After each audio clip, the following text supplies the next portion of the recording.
Okay, now we're going to do an example with another satellite, and this time looking at a geosynchronous satellite. Now, geosynchronous means that the satellite remains above the same spot on the Earth all the time. So say, for instance, we're in Iowa. We have a satellite that remains over Iowa to beam down your TV show or your satellite radio or something. Then that satellite remains over Iowa all the time. Okay.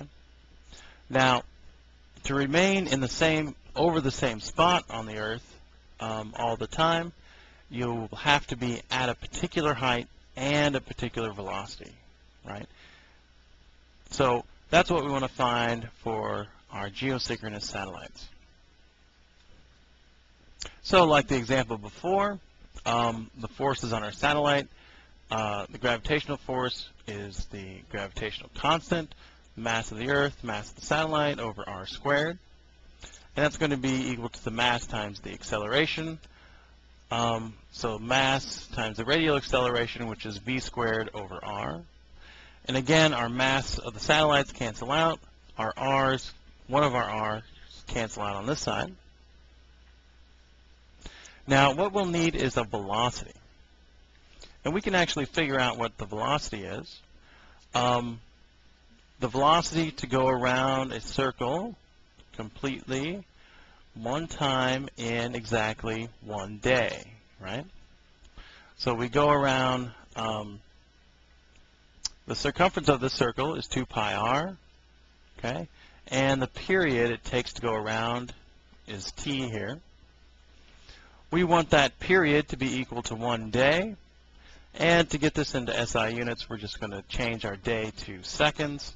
So 24 hours in 1 day, 60 minutes in 1 hour, 60 seconds in 1 minute, leaves us with a period in seconds. Okay, so 1 day has 86,400 seconds. Okay, and we'll use that in a little bit. So we have the velocity that the satellite needs to be going, okay, at a particular distance from the center of the Earth. If we want it to go around in 1 day, this is the velocity it has to be going. Okay, so now I'm going to plug that in up here for my velocity. So G equals to the gravitational constant times the mass of the Earth over r. Plugging in my V here, and we're squaring it, so we get a 4 pi squared times r squared over t squared. Okay. Now here I'm solving for r cubed. Since we have an r on the bottom, r squared on the top, we'll end up with an r cubed. We multiply both sides by r.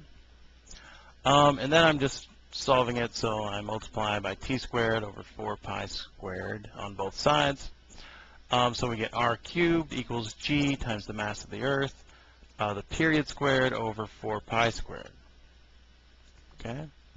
And now I'm going to plug in the numbers here. So our gravitational constant, our mass of the Earth, the period in seconds, not remembering to square this, and 4 pi squared. Okay? So r cubed equals this in meters cubed.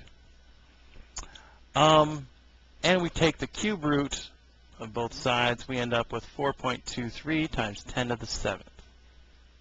Okay? Now, this is the distance between the center of the Earth to the satellite. So it might be more convenient to have this as a height above the surface of the Earth. So to get the height above the surface of the Earth, it's going to be this r here minus the radius of the Earth. Okay, so that comes out to be 36,000 kilometers.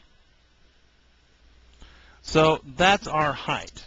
Okay, so for an object to be in geosynchronous orbit, it has to be at 36,000 kilometers above the surface of the Earth. Now, like I said before, if it's at a particular height, it has to be going at a particular velocity. And that velocity can be found either by solving this equation here for v, or plugging in over here for v. Now that we know what r is, we could solve either of these equations and find out what the velocity is. Okay? So we can either solve this, v equals the square root of the gravitational constants, the mass of the Earth, times our r, and this is this r up here, not just the height above this Earth's surface. Or we could use this velocity, 2 pi r, again using this r, over the period of 1 day. And either way you do this, you come out to 3,070 meters per second. Now in this diagram down here, I was just trying to explain that if you're closer, right, and you're going at a particular velocity, if you're farther away, if it's going around the same speed, or it's trying to go around the same point to keep up with this one, then obviously this one has to be going much faster than this one because it actually has to travel a farther distance than the inner one, but it has to travel the farther distance in the same amount of time. Okay. So all the geosynchronous satellites, and there's actually quite a few of them now that we have more satellite service in the areas for cell phones and radio and TV and all that stuff, that it actually gets quite crowded in the geosynchronous area because all of those satellites, say over a densely populated area like Southern California, all those satellites have to be at the same height. So they all crowd together over Southern California, all at the same height, all going the same velocity, all in the same direction. So you start getting a buildup because they all have to be at the same height to remain in geosynchronous orbit.